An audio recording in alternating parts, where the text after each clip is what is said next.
from ABC News, World News Saturday. Here's Carol Simpson. Good evening. The United States and Soviet Union today resolved differences over a non-nuclear arms treaty, which should clear the way for a superpower summit in Moscow, perhaps as early as next month. Preliminary agreement on slashing conventional arms in Europe was reached by Secretary of State James Baker and Soviet Foreign Minister Alexander Bessmertnykh at a meeting in Portugal today. ABC's Barry Dunsmore is there. Today's meeting in Lisbon was in a way crucial to the future direction of U.S.-Soviet relations. Secretary Baker had made it clear there would be no movement on negotiations to cut strategic weapons, nor would there be a Bush-Gorbachev summit until the dispute over conventional weapons was resolved. Today, according to both foreign ministers, it was. I think I can say that we have agreement in principle that will resolve those issues. I think we have made a real progress on the basic items. In theory, the U.S. has to consult with its allies. In fact, it was mainly Washington which worried about this problem. And so the ground has been laid for an early U.S.-Soviet summit in Moscow within a month to 6 weeks. We would like, as the two presidents have indicated, to see a summit in Moscow that would result in the signature of a strategic arms treaty. The issue resolved today was important in principle. The Conventional Forces in Europe agreement did not cover naval forces.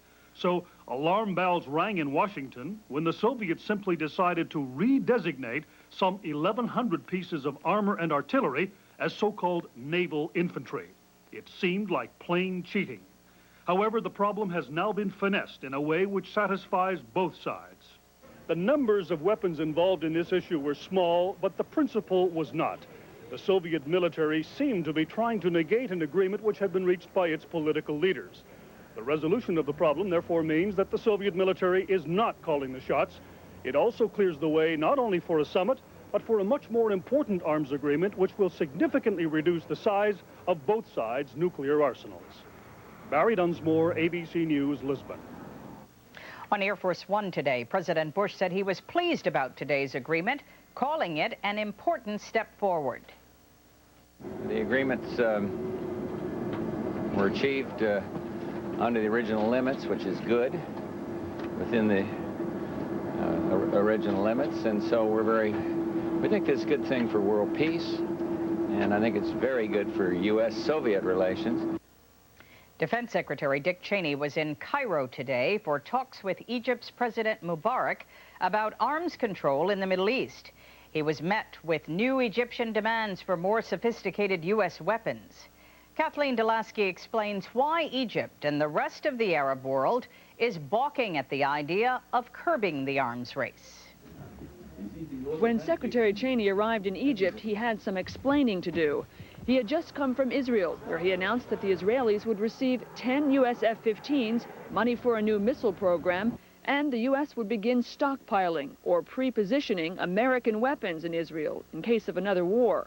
Many Arabs are angry because the announcement came only one day after President Bush proposed a plan to slow down the Mideast arms race. Still, Secretary Cheney argued today that the arms control proposal is not inconsistent with new military support for Israel. It is important that we continue to work with our friends in the region to satisfy their legitimate security requirements. But some Arabs say their ally, the U.S., should not be getting so cozy with their enemy. Then the Arab countries will never be comfortable with any pre-positioning, any kind of military cooperation between Israel and the United States. Secretary Cheney made it clear there will be no new U.S. military bases in the Arab world, and he mentioned no plans to stockpile equipment in Arab countries. Analysts say the administration may have been a little disappointed. Well, we might have hoped that there would be more eagerness for a more visible military presence. Many Arabs say the decision to station U.S. weapons in Israel is enough of a lightning rod for controversy, and that a decision to station U.S. troops anywhere in the Mideast would cause even more political turmoil. Kathleen Delaski, ABC News, Washington.